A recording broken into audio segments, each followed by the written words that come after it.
Assalamualaikum warahmatullahi wabarakatuh. Pada kesempatan kali ini, kami dari kelompok 10 akan mempresentasikan mengenai sediaan sirup. Pertama-tama, anggota dari kelompok kami ada saya sendiri yaitu Lani, lalu ada Nadia, Pratista, Sekar, Nazwa, Auliani, Salsabila, dan Alia. Yang pertama, definisi sirup. Sirup adalah sediaan pekat dalam air dari gula atau pengganti gula dengan atau pengganti gula dengan atau tanpa tambahan bahan pewarna dan zat obat dari Ansel 2014. Lalu dari Farmakopedia tahun 1979, sirup merupakan sediaan cair yang berupa larutan mengandung sakrosa kecuali dinyatakan lain kadar sakrosa. Tidak kurang dari 64% dan tidak lebih dari 66%. Contoh obat sirup. Yang pertama ada paracetin dari pabrik Erela. Digunakan untuk indikasi meringankan gejala flu, bersin-bersin, pilek, disertai batuk. Yang kedua ada paratusin sirup dari pabrik Daria Varia Laboratoria. Indikasinya untuk meringankan gejala flu seperti demam, sakit kepala, hidung tersumbat, dan bersin-bersin yang disertai batuk. Yang ketiga, ada Pasaba Cough and Flu dari pabrik Gratia Husada Pharma. Untuk indikasi meringankan gejala flu demam, sakit kepala, hidung tersumbat, dan bersin-bersin disertai batuk tidak berdahak. Yang keempat, ada Pasaba Expectorant dari pabrik Gratia Husada Pharma. Untuk indikasi mencairkan sekret kental, mempermudah pengeluarannya pada batuk berdahak dan batuk karena alergi. Yang kelima, ada Dexil dari pabrik Gratia Husada Pharma. Untuk indikasi batuk karena influenza, infeksi saluran pernapasan, dan alergi. Adapun alat yang digunakan dalam pembuatan sediaan ini antara lain mortir, stemper, pipet tetes, beker glass, gas ukur, kaca arloji, sendok tanduk, batang pengaduk, indikator pH, cawan, kertas perkamen, timbangan gram, hot plate, sudip, viskometer kapiler, dan piknometer. Lalu, bahan yang digunakan dalam pembuatan sediaan ini antara lain korpeniramin maleat atau CTM, propilen glikol, sukrosa, asam sitrat, sensial jeruk, sunset yellow, aquades, dan natrium sitrat. Nah, pembuatan sediaan ini menggunakan cara agitasi atau pengocokan, bukan pemanasan karena untuk menjaga stabilitas bahan yang tidak panas. Cara pembuatan sediaan sirup sebagai berikut. Yang pertama, siapkan alat dan bahan yang diperlukan dalam pembuatan sediaan. Lalu, timbang CTM sebanyak 48 ml dan larutkan CTM dengan aquades 20 ml lalu sisihkan. Kemudian, timbang sukrosa 36 gram, larutkan dalam 15 ml air panas lalu sisihkan.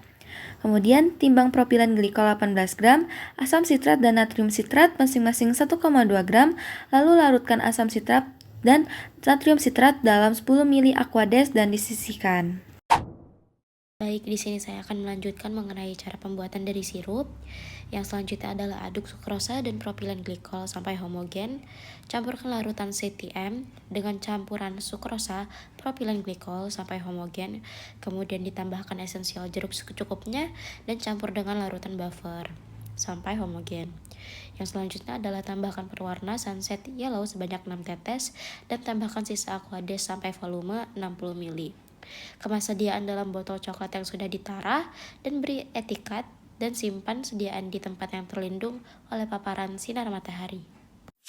Untuk indikasi, sirup biasanya diindikasikan berdasarkan bahan aktif yang terkandung di dalamnya.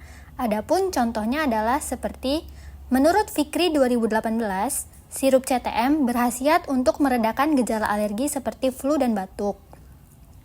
Lalu, untuk Ambari 2018, sirup parastamol yang diindikasikan sebagai obat analgesik atau pereda nyeri dan antipiretik atau penurun panas atau demam. Selanjutnya, cara pemakaian. Langkah pertama, perhatikan expired date yang tertera pada kemasan jika dirasa aman. Yang kedua, kocok botol sirup terlebih dahulu. Kemudian, buka tutup botol, lalu tuangkan obat sirup pada sendok takar. Setelah itu, langsung telan obat. Jika dalam kemasan tertulis 3 kali sehari, maka obat tersebut akan efektif jika diminum dalam waktu 3 kali dalam 24 jam. Artinya tiap jeda 8 jam, pada waktu pagi, siang, dan sore. Demikian juga jika 2 kali sehari, maka pemberian obat diberikan jeda waktu 12 jam, dan seterusnya. Nah, di sini aku bakal ngejelasin gimana sih cara penyimpanan dari sediaan sirup ini. Untuk cara penyimpanannya sendiri, sediaan dimasukkan ke dalam botol coklat dan disimpan di tempat yang terlindung dari cahaya sinar matahari langsung. Kenapa? Karena hal ini bertujuan untuk menghindari degradasi zat aktif yaitu CTM akibat paparan sinar matahari atau cahaya terang. Botol coklat ini digunain karena dia dapat melindungi dari sinar UV yang dapat memicu kerusakan senyawa aktif atau perubahan warna yang ada pada bahan obat. Untuk penyimpanannya ini sejalan dengan prinsip farmaseutika bahwa obat cair terutama sirup itu harus disimpan di tempat sejuk dan tidak terkena cahaya langsung.